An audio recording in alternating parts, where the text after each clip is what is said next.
want to start a bit light and positive. So I've scrolled through your Instagram. Yeah. Yeah, the free footy thing. Yeah. As well as the free Myki. Myki, yeah. Yeah, and just like the important, like, I don't know, the youth are very important for the future. And I just wanted, maybe you could speak on that or what that means to you, especially being a father. Yeah. You know, free footy, free Myki for the kids. Yeah.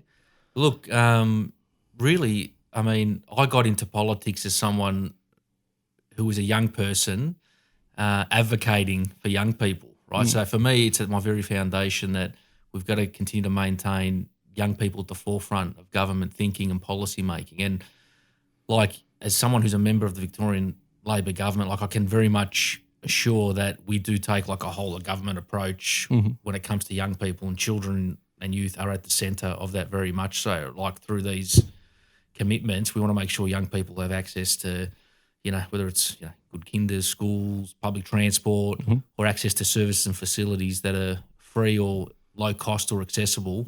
That's, you know, the number one priority. And things like, exactly what you mentioned, like, you know, providing an opportunity for every young person potentially to go to the footy for free who may not be able to afford it.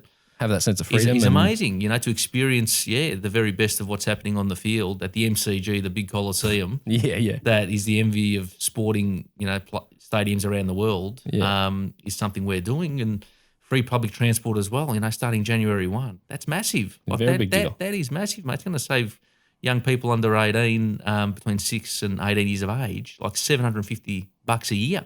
That's a new PlayStation. That's a new PlayStation. For the kids, it's a new right? PlayStation. It's a new bike. It's all sorts of things. So, I'm very passionate about helping young people, you know, to have access to as much as possible. Yeah.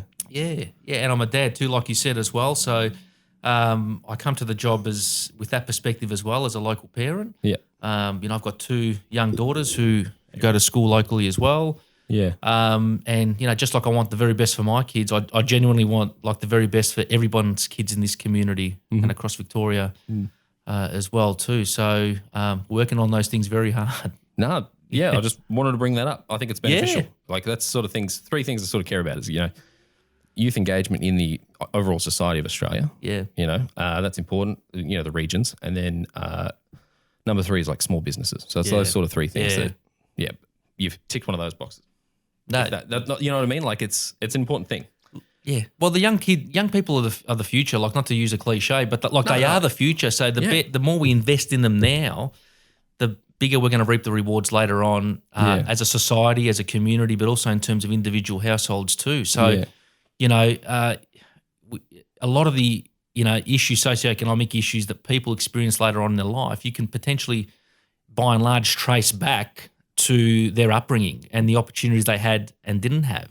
So the earlier we can get in and provide, you know, young kids, for example, with a quality education, like the better it is later on in life. That's why something like, honestly, free kinder, like it's so like important. Like, sounds simple, but it's important. It is because 80-90% of a child's brain and cognitive development happens before the age of 5.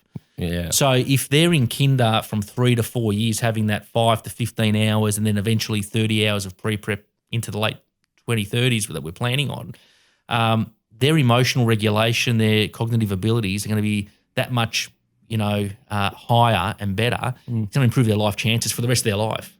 Like, and then everything else that we're doing along with that. You know, the Liberals, you know, not to get too political too early, but they see that, you know, they talk about these things and dismiss them as if they're nothing, and they literally don't support them. They have not committed to retaining free kinder, for example. They see these things as a cost, you know, whether it's free footy, free public transport, free kinder, and so many other things we're doing for young people. They have said these are a cost. They have not committed to retaining them should they get into government. We don't see it that way. We see it as an investment, you know, in the really important things. So they'll reap. It's an investment today, and it'll reap rewards later on. All right. For a better, more stable, more adjusted, healthy society. Definitely. In general. Definitely. So, generally, I'll do an introduction, blah, blah, blah, blah. You know, welcome to Bridge by Words, where have I written it? The podcast where aspiring leaders such as yourself connect with experienced politicians such as you, gain insights, inspiration for their own political journeys. So today I'm here with Anthony Cianflone. That's it. That's it? That's I practiced so much. You can say there's two ways to say it. Let's you can go. say it the Aussie way or the Italian Calabrese way. The Aussie way is Cianflone. Cianflone, yeah. Which, you've sort Very Aussie. You've sort of got. Or you can say it the Italian way, Cianflone. Cianflone. Cianflone. Cianflone. So you sound like a native Calabrese. There you go. Thank you. But before we jump into, your current role, what was life like before politics? What were you up to? What did a normal day look like for you? Yeah, well, depends how far back you want to go with it all. But well, I don't know, whatever you feel is necessary that built the fibre that you are. Because on the drive here and beforehand, I was reading your inaugural speech and some of the background you've got. Son of a migrants and if that helps or benefit any of it, I don't know. But so look, I'm I'm the proud son of Italian migrants who came to Australia like so many other migrants, seeking a better life. My mum came in 1968 aboard a ship, a boat called the Galileo Galilei, and my dad came a couple of years later on a ship called the Angelina Lauro. And they came, and it was their experiences and their upbringing that really had a massive impact on my values and my experience and upbringing later on here in this community. But, they literally came here not speaking any English, not speaking the language, not having any formal qualifications or skills.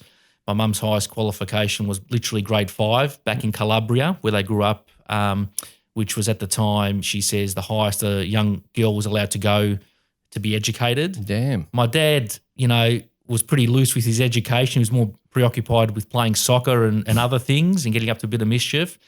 But they came here really, and I say this at so many citizenship ceremonies every month, they came like so many migrants with nothing but a suitcase on their backs that was filled with dreams for a better future, a better life. Yeah. And they came, they were embraced by the community. They rolled up their sleeves, they worked hard, they contributed, and they built a life for me and my siblings. Again, it's the classic migrant story that's helped make Australia, the vibrant multicultural society it is. But they moved originally, they lived in a few different places, including Brunswick, until they really found and bought the family home in Jamison Street, West Coburg, where my mum still is and I grew up. And it was a very humble California bungalow. There was nothing too fancy about it. My dad worked multiple jobs throughout those years in blue-collar manufacturing and also in hospitality. My mum worked in her early years at St. Vincent's Hospital. Yeah. But then became a full-time mum, I guess, at the time, looking after the 4 of us growing up. One of 4? I'm one of 4. So I've got an older brother, an older sister. There's me. There's my younger brother as well. Like middle child almost. I was the third in the row, but we all went to Coburg West Primary School, just down the road on Reynard Street, so good quality local public education. And I remember sort of growing up during those years. I mean, there was a couple of things that impacted me quite significantly to get on the trajectory to get interested in politics. Yeah.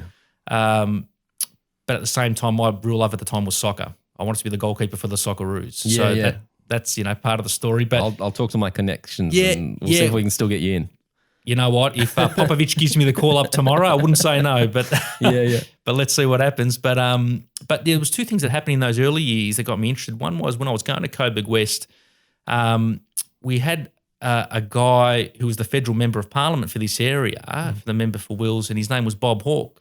The Bob Hawke. He was the Bob Hawke, the Prime Minister of Australia. And so having him as our local federal member, it was quite exciting. It was quite exciting. I mean, it was a very politically fertile time and environment in the community to have Bob Hawke as the federal member, Prime Minister of Australia, and he was leading some of the most progressive, honestly, reformist things that any government in Australia's history has ever done that have stood the test of time and we benefit from today. Yeah. Medicare. Yep. Superannuation that, Keating pushed through as well. Things around the minimum wage, the Accord. But the award system. The award system was, he was essentially the architect between, Bob Hawke, Keating and Bill Kelty, really, forming the basis of today's modern award system and economic system. But it was also the environmental stuff that got me interested at the time too. Bob Hawke's efforts around leading the protection of Antarctica, the work he did to protect the Daintree rainforest, the Franklin River issue in Tasmania. There were so many things happening at that time that as a young person, I got really interested in it. And walking down, of course, Sydney Road growing up, Bob Hawke's office was on Munro Street as well. And, I remember my dad vividly holding me up down Sydney Road while Bob Hawke was getting mobbed. Yeah. And saying, that's Bob Hawke, he's the Prime Minister, he's with us, he's with the migrants. Yeah, yeah. So that had a big impression on me from a very young age. The other thing was at the time we did have, while I was in primary school, a state government of a different persuasion, the Kennett Liberal government, that did things very differently.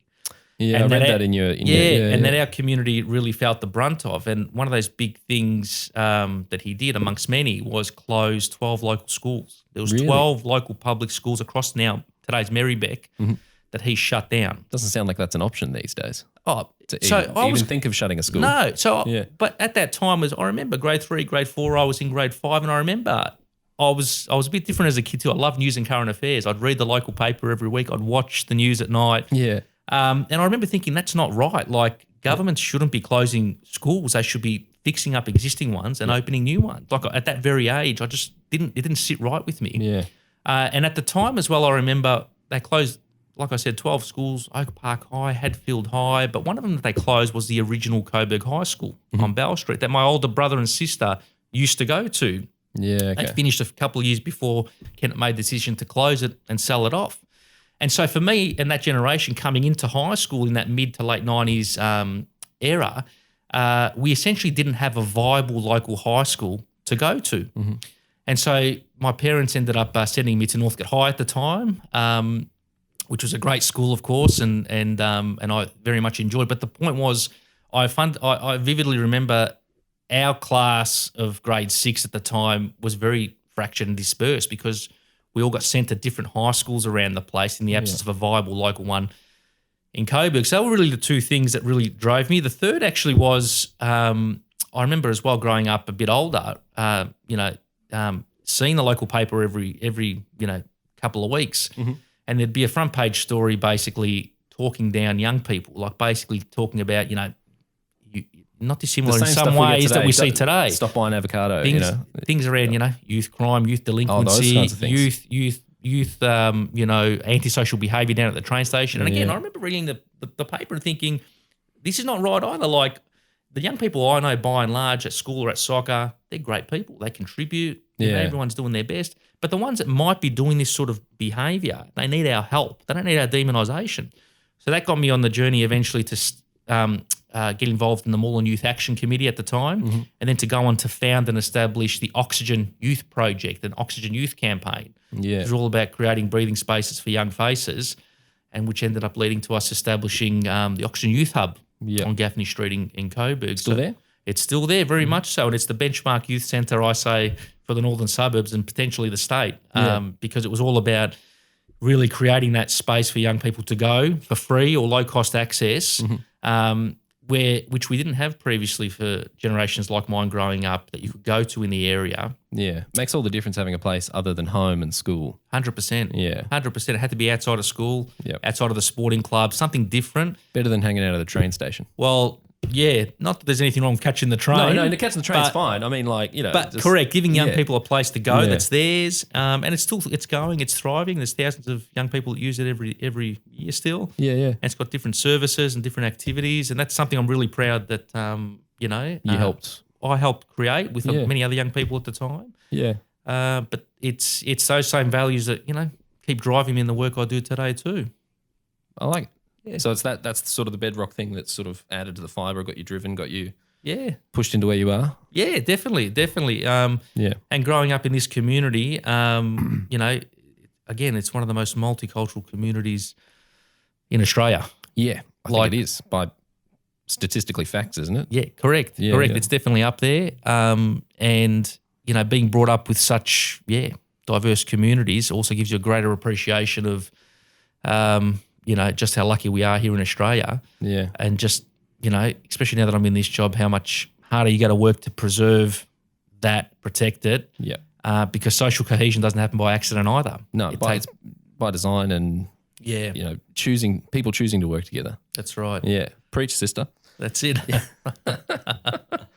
Yeah, I'm a fan of multicultural Australia. Yeah. There's So am I. Don't want you to get, obviously. Don't want you to get the wrong idea. Taking that leap, what made you actually go for it and put your hand up for public office?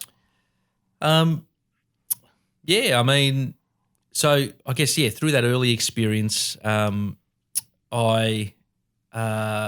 after also, mind you, working very hard at the soccer side of things as well, which prepared me quite well for politics too, I've got to say, because I used to be a goalkeeper. Yeah, there's lots of disappointment there at times. Well, it's the most difficult position to play, they say. Yeah. But also it's also the most high pressure position on the field too, because a lot of the time you're not so much remembered for the spectacular saves. Yeah. You're probably remembered for the fumbles a lot of the time too. So there's a mirror there. So there is a bit of a mirror there. There is a bit of a mirror there, I like to say. But yeah, look. So when I sort of went through uni and I did a lot. I worked throughout those years as well in hospitality in Carlton as well. I got involved in the Labor Party. Mm-hmm. I got involved in the Labor Party for a number of reasons, but number one being that they were the ones that by far and away most closely aligned with my values in standing with communities such as ours and wanting to do quite a bit on the social justice and equality side and socioeconomic side of things as well. And I began working for the former federal member for Wills, Kelvin Thomson. Mm-hmm. I began volunteering for him quite extensively, did my internship with him, and eventually he offered me a job in his office in Munro Street, which was Bob Hawke's old office. Yeah. And you have a moment of, this is where he stood. That's right. Well, Kelvin had Bob's old office, and I used to have, the other office on the side. Yeah. And Mimi Tamburino, who works for me, used to work for Bob. Oh, She was his electorate office manager from the moment he became member for Wills. So there's a bit of a continuity there. Yeah. But I worked for Kelvin, but I got involved in a lot of community things as well at that time, including Oxygen, really elevating the work of the Oxygen Youth Campaign. I was chairperson of the Reynard Street Neighbourhood House, the Robertson Reserve Neighbourhood House at the time in Coburg as well, involved in a lot of different community groups. Yeah. But what I found the older I got and through those years was I actually enjoy advocating for people and helping people. Mm-hmm. Like that's really, when you break it down, what I was really passionate about, whether it was advocating for more youth spaces for young people or so many other things, working with Kelvin. Assisting and amplifying their voices, sort of thing. Correct, yeah. Basically, elevating the voice of our community, the decision makers, and those that need to be influenced to secure outcomes. That's what I enjoyed doing, and then getting those outcomes, which was the most satisfying. Yeah, as well, stopping that goal. That's it, stopping that penalty. Yeah. But yeah, so that's what I really enjoyed doing. That led me on the path of where I am today. So I worked for Kelvin Thomson for quite a number of years. So it's a cumulative of it is. There wasn't really one thing that... Okay. And I also worked for John Aaron. He was the state minister at the time for tourism, major events, veterans and sport, which was a dream job as well at the time. Politics and sport being meshed together for me. Oh, yeah. And I did a lot of work as well with local government. I worked at Brimbank City Council. Yep. Doing a lot of work around the original sort of advocacy for Melbourne Airport Rail through Sunshine. Mm-hmm. I worked at Darabin Council. I did quite a bit of consulting as an advocate, essentially, for a lot of councils and organisations there for a while until I was eventually pre-selected as the Labor candidate for Pascoe Vale, which was in mid-2022. Yeah. At the local branch meeting sort of thing. Yeah, so I've been your hand up and yes. What's involved there? Yeah, so I mean I was a long time Labor branch president for the old West Coburg branch in this area for a long time. So I've always been involved in the local branches very heavily. Mm-hmm. We had the former member for Pascoe Vale who went to the upper house, and there was a vacancy that was created. And ultimately, there was an opportunity for someone local to step in, and I thought, after quite a lot of discussion and consideration, now was the time. Yeah. And I did so unanimously with the full support of the local branch, which helps a lot. It avoided a pre-selection. But I think it, pointed to the fact that I've been involved in the area, literally living and working and advocating for it for my whole life. Yeah. Pretty much all of my 40 years in many ways, that to be pre-selected unanimously was quite humbling. Yeah. and something I definitely don't take for granted. And then from that moment on, it was just about campaigning and working to make sure, we got the story out about what we've been doing for the community and what we can continue to do with the community's support, which, thankfully saw me win the seat in November 2022. Yep. And that's the job I'm in now, making sure, we're doing everything we promised we would, and I did promise in my first speech to serve every constituent, no matter what their background, political persuasion, circumstance. We're here to help. The office is open. And we do that every single day as the number one priority. Yeah. Good. That's what you should be doing. Yeah. I like it. Yeah. Once you've got heaps of experience in community engagement, but then taking it to, I guess, that next level, public office. Yeah. Once you were in, after, even campaigning probably, but with policy, all of it, what were the biggest things you had to learn fast? Look, you're learning every day. Yeah. Like you are learning every day. But look, I was very fortunate in the sense of, because I've worked essentially in politics and parliamentary sort of realms. Yeah, in some form federal, or another. State, local, advocating outside. I come to the job with quite a lot of experience. Yeah. And understanding and awareness of, I guess, how to do the job. Yeah. And what your community needs. Correct. Yeah, what the community needs, of how to advocate within government, how to advocate within parliament, with bringing community along, getting the right stakeholders together to get on the same page and then work in the same direction to get an outcome. But in saying all that, there's nuances in that, and you're learning every day, depending on the issue, depending on the challenge, depending on what's sort of over the horizon.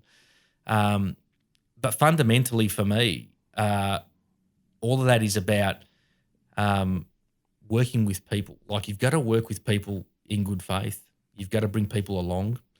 But most importantly, the other side of the coin is you've got to be in government. You've got to be a local member who's in government, who can then have a seat at the table to literally pursue and secure an outcome. Yeah, okay. And that's why for me, getting into politics, like, it's one thing, I loved what I was doing before, but putting my hand up to run, I was very clear in my mind that I wanted to be a Labor member in a Labor government, because that is the best way you can secure outcomes for your community. Because it's a government in power, or is it because it aligns with you?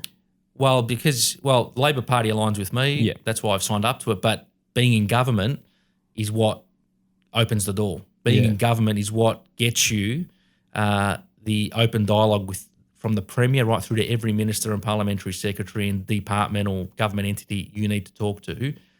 It carries a very different weight if it's coming from someone within government who's a member of that government, who sits in the government party room, to someone who's an independent, who's a crossbencher, who's not part of the government, who's in opposition. I've always wanted to be a Labor member in a Labor government. I've never had any interest in being a crossbencher. You'd still be Labor if it was in opposition? 100%. Through and through. 100% through and through. But I'll be working. I never want to be in that position. Yeah, I understand that. I just wanted to ask that.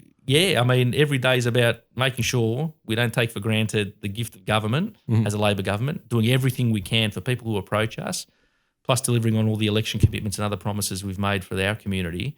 But it's about making sure we do everything we can to maintain that trust to stay in government. Yeah, okay. I have no interest in going into opposition. I don't think anyone on the government side does. No. But no, I was just curious because you brought up the independent and the opposition and all that. So being in government, it is easier to have that dialogue with different ministers or different 100%. departments and all that. Is the door still open for you to speak with independents or oppositions if they wanted to? Yeah, that's what I was just curious about. Don't get me wrong. I mean, I talk to everyone in Parliament. Like my door's open to anyone who wants to come and see me, including independents, non-government members. And in fact, quite a lot of us get along quite well. At Parliament, it's all very amicable and social, but in the chamber, it's quite different. We all get very passionate about the issues we're debating and whatnot. And you can see my YouTube on all those contributions I make on that front too. Yeah. But end of the day, it's government members and government ministers who make the decisions and secure the outcomes. Yeah, but it is also beneficial to hear what. Of course, yeah, because they're also representative of their communities and their needs and all that. Yeah, you don't ignore them. You know, but at the same time, you know, the people that were elected to be in government we were elected on our mandate, on our promises. Yeah, and that is what the majority of the community has voted for. So things like, you know, free kinder, free public transport, you know, upgrading Coburg High School, for example, the $17.8 million technology hub. You know, all the school commitments we've made, the transport commitments, the health, sporting commitments, environmental commitments, protecting our creeks, enhancing our creeks. All of that. All the things around social justice. That is our mandate to deliver. If the reality is those that are in opposition or crossbench didn't get the overwhelming support of the community to deliver on their mandates. Yeah. Okay. So they did for their, in particular, seats and communities. Well, but the overall state. But again, it comes back to my premise of I ran to be to cover everyone, obviously, to be in Parliament, to be in government. Yeah, okay. That's what I run to be in Parliament for. Because when you're in government, you can deliver. Yeah. If you're not in government, you cannot deliver. Okay. You cannot deliver. You rely on the government of the day to deliver for you. Yeah, it's very different. It's very different to wanting to be in government and wanting to be accountable and wanting to have that weight of office that your community looks to deliver for them. It's very different. And that's why our mandate supersedes those of the opposition and the non-government members. Okay. Because that's what the community overwhelmingly, by majority, voted for. All right. Yeah. No, I just wanted to didn't want to get the wrong idea. Yeah. With that, being in government and being a part of Labor's mandate and goals and vision for Victoria, if we looked 5 years ahead, what change would you love to see that you'd be proud to say you helped with? I think it's making sure that everything we've promised to prior to the last election and subsequently is implemented and delivered. So, for example, in 5 years' time, I want to be able to look back and say, I'm still the member for Pascoe Vale in a Labor government, because that means the people have given you that vote of trust and confidence in what you've been doing to date. And as part of that, be able to look back and say, we have delivered the Coburg High Technology Hub. Because, I mean, as someone growing up in the area who didn't have a viable Coburg High to go to, it's almost a full circle moment to come back and say, as the local state member, I was the one that was able to secure the $17.8 million commitment to deliver the biggest ever project and investment in Coburg High School's 100-year history. Yeah. Right? That's a very big full circle moment. That's a big proud one. It's a very humbling one because we're giving the young people of today the opportunity to go to a good quality high school that generations previously, for a period of time, didn't have. Yeah. And it also goes to the point of, you know, the influence that the Coburg High issue had on me wanting to get involved in politics too. So looking back, I want to be able to say we've upgraded Coburg High through their first stage of their master plan. I want to be able to say we've opened the upgraded Pascoe Vale Primary School. You know, it's $18 million redevelopment, total rebuild of the school, over 120 odd years old school that we've rebuilt and young kids are still enjoying. The Newlands Primary School in East Coburg, that was opened in the 1950s, literally hadn't had any investment. Since then, we're on the verge of officially opening the $20 million rebuild, including a beautiful new indoor gymnasium, because of a Labor government, because we've had Labor members who fought for the school and secured the funding. I'm able to look back and say Newlands Primary School has been redeveloped. Coburg City Oval, you know. So overall, it's your contributions to, or being a part of the contributions of the Labor government to the future of the youth, like the youth's future. Yeah, that's a big part of it. That's something that's a big part of it. That's definitely a big part of it. But I want to be able to look back as well and say we've made big strides locally around Coburg Revitalisation, Central Coburg Revitalisation, which is one of my big priorities as well. You know, we've delivered the level crossing project through Coburg, which you know is removing those 4 dangerous crossings forever. The beautiful new train stations. The kinder stuff, we've upgrading 11 kinders. That's still in the works, in the pipelines. You know, on the environment as well. Like we've been a government, you know, and I'm proud to be a local member who's been helping, like in many ways, lead and been at the forefront of climate and environmental action compared to many other jurisdictions in the world, like carbon emissions reductions, renewable energy transition. We've brought back the State Electricity Commission as well. But locally, we've been investing quite a bit in our local creeks, the Mooney Ponds Creek. Yeah, I've seen a lot of that all over. Creek, and replanting everything. Replanting, but they're removing some of the old concrete. Yeah, so we've done a beautiful section through Strathmore, Oak Park and Pascoe Vale. We're doing another stage with the Albanese government's putting in some funding for the next stage. Yeah. But I was in there the other weekend putting plants in. What did you think about it? What did you think? It was a nice area. Yeah.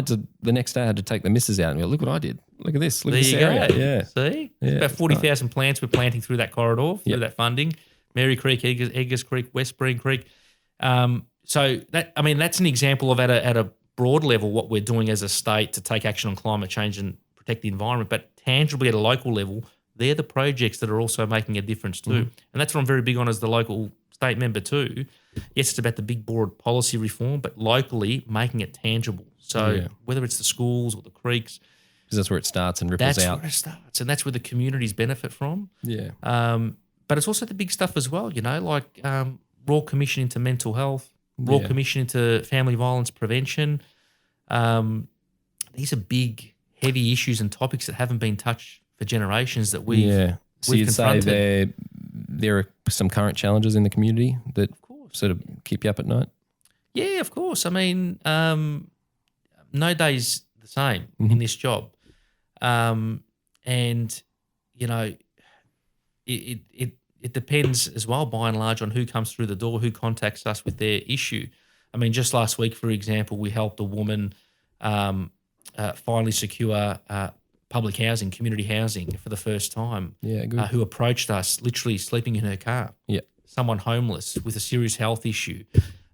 We were very quickly and thankfully able to find her a home, which she's so grateful for. Yeah. There's so many examples of that go under the radar, that don't get the attention, that preoccupy a lot of an MP and an officer's time to helping people, that when you say what keeps you up at night, it's those issues, because they're local people, human issues that approach you, need help, they've got nowhere else to go. You want to help those people as much as you can. Yep. And that was just one example last week that we worked very hard to make sure we got an outcome before the day was out, essentially. And we got there. It was a team effort from me and Mimi in the office. But so that's that. It also keeps you focused on your work. Yeah. Because when you go to Parliament and you're pushing for those big reforms or big policy, legislative or technical changes in the chamber, it's also about, again, tying it into the local community, making sure locals are benefiting from those things too. And that's why, like housing, that's why we're pushing so hard at a state level around housing. Like, the housing statement, 800,000 homes target over the next 10 years. Plan Victoria, we're reviewing literally the way in which we're approving, and planning for new homes going forward. We're consulting at the moment on the Central Coburg, Sydney Road and Brunswick Corridor Activity Centre. We've got a community consultation session tomorrow night, which I'll be opening. Open door? Open door, of course. You should come along. I'll send you the details afterwards. But again, statewide work, local connection. And the big housing build, the big social community housing build as well. We've done some incredible projects in this community, including Harvest Square in Brunswick West, just off Albion Street, with Women's Housing Limited, providing homes for women and children and families in need. So that's being able to make those changes, the benefit of having an open door, like you've said earlier, so that people can actually come to you. Yeah. The door's not closed. Don't think your problem's too small. No. People can always approach me. If I'm not able to see you, you've got my very capable electorate office staff who are always there to help you on my behalf. Yep. But rest assured, anyone who approaches or who needs help, we're here to help. Like that's literally on my brochure as well. That is my slogan, here to help. Good. Yeah. The community, but it's also about taking that real action, which is my other sort of slogan as well. Because the real action comes in the form of the tangible projects in the community that we deliver, whether it's the Harvest Square housing project, the school upgrades and the like. They're the tangible things that, do help people. But at the same time, people can always approach me about any issue. Okay. And we'll help, we'll make representations. All right, we'll share that. We'll let people know. Yeah, definitely. So I guess in your view, and with all your experience and all that, what makes a good leader, not just in the politics side of things, but in the overall community? Yeah. I think, I think it's someone who is willing to listen, to listen to people, listen to community organisations and stakeholders who have an issue or who need help. Listen to what the issue is, but then also be able to take that action to really help and get an outcome. So I think those two things about listening and taking action are very important as well. Being available is very important as well. But hand in hand with those principles, I think there's a few others generally that apply to community leaders, but that can apply to anyone, because I actually believe anyone can be a leader without being the leader. Yeah. That's sort of, fundamentally how I see it. And I say this to a lot of, the schools that I visit, especially at their graduation ceremonies. There's 5 sort of key things I believe are important to being your own leader and being a leader for others. And one is like having a vision, and don't be afraid to dream big. Yeah. Like, don't be afraid to dream big. I mean, if a guy who comes from migrant parents, who couldn't speak English, didn't have any skills, within one generation can put their hand up and be elected for parliament, honestly, anything's possible. Yeah. Anything's possible. So dream big, have a vision. Number 2 is doing your homework. Like, honestly, I can't underestimate or undersell the importance of doing your homework, because finding out as much as you possibly can about whatever it is you're interested in or passionate about or needing to help someone with, do your homework on the issue and the possible solutions, the history behind whatever that issue may be. Get your head around whatever it is. To understand that context. Correct. Yeah. Understand the concept, understand how to work an issue or a solution forward. And number 3 to that is work hard. Like, work bloody hard.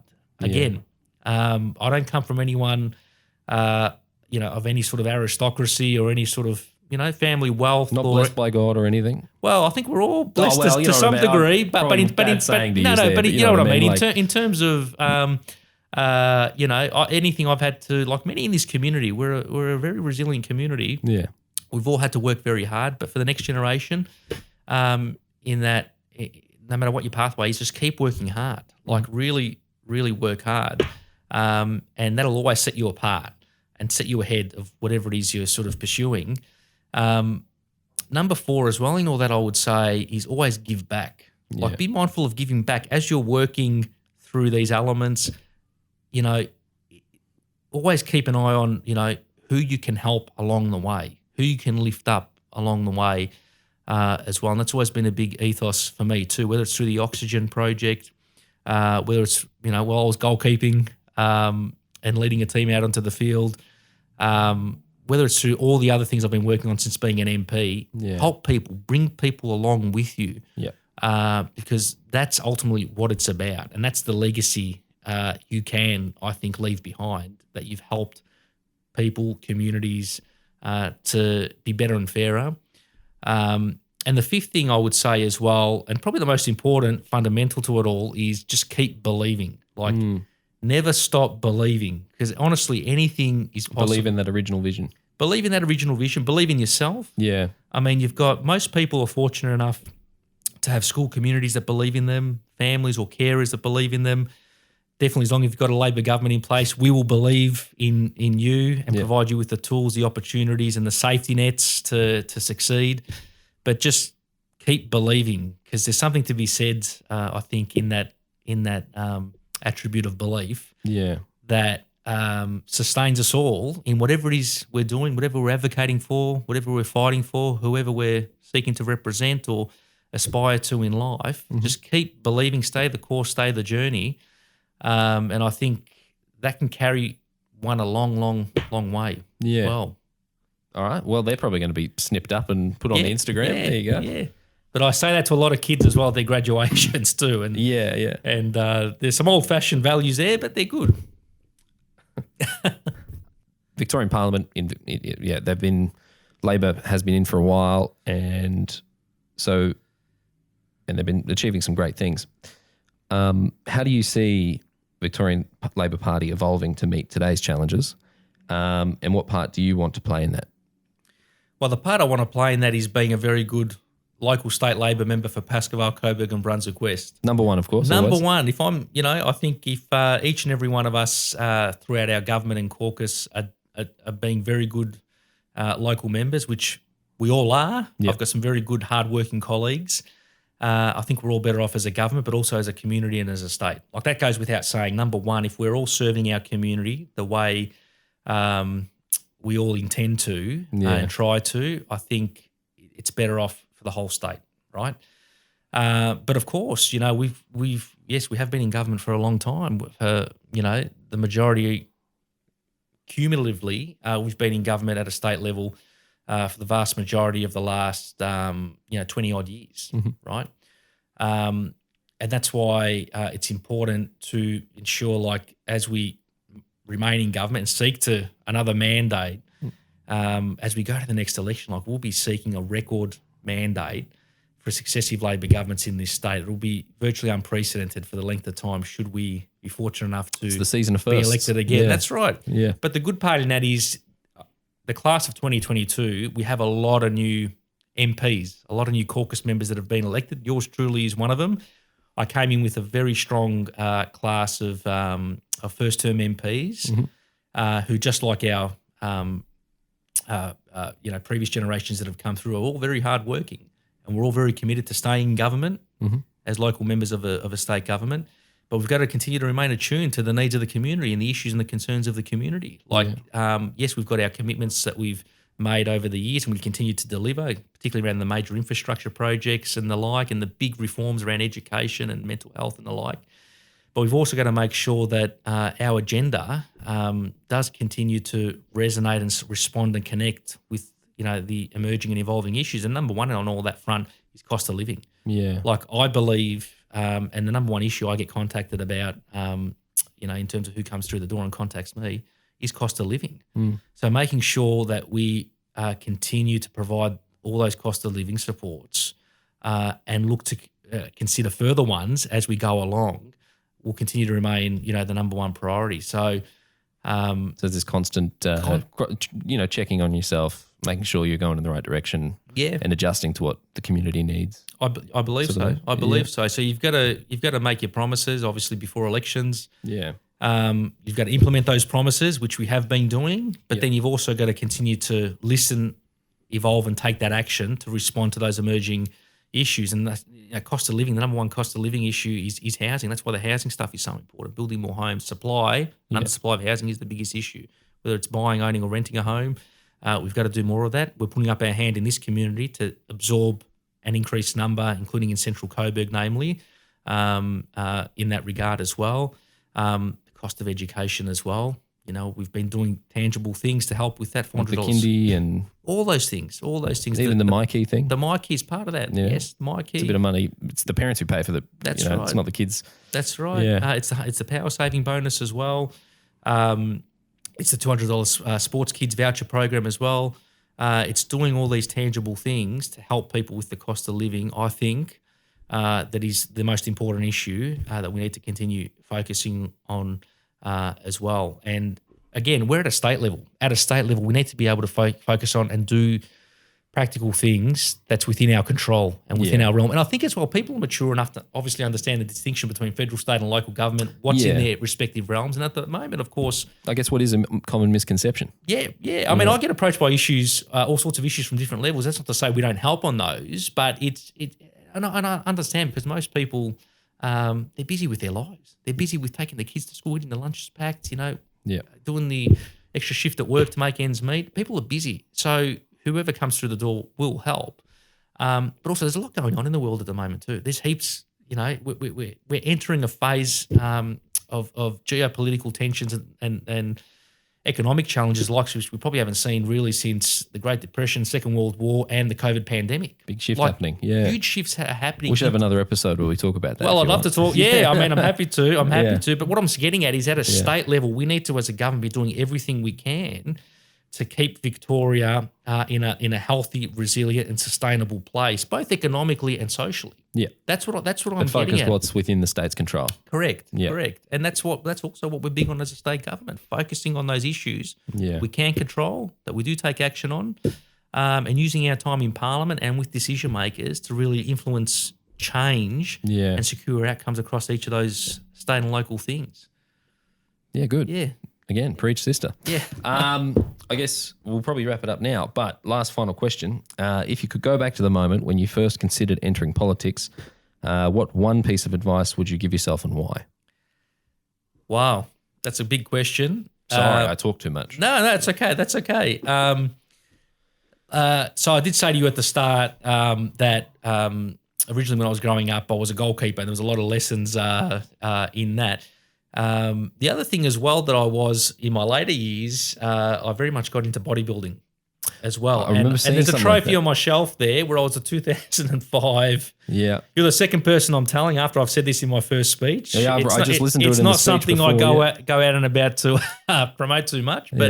But again, there's a lot of lessons that you can take out of the journey to training for, fighting for, competing and winning a bodybuilding title. You're not afraid to get dirty. You're not afraid to get dirty. And if that. you can stand on stage with nothing but your hard work to show for it, and essentially, a pair of Speedos and win, you can achieve anything. You can achieve anything, but it's similar to politics in the sense of bodybuilding shows, they're not won on stage. Mm-hmm. Like they're won doing the hard work at all hours of the day and night in the gym, in dark corners of the gym, in that squat rack, under that bench press, whatever it might be. That's where you win the shows. Yeah.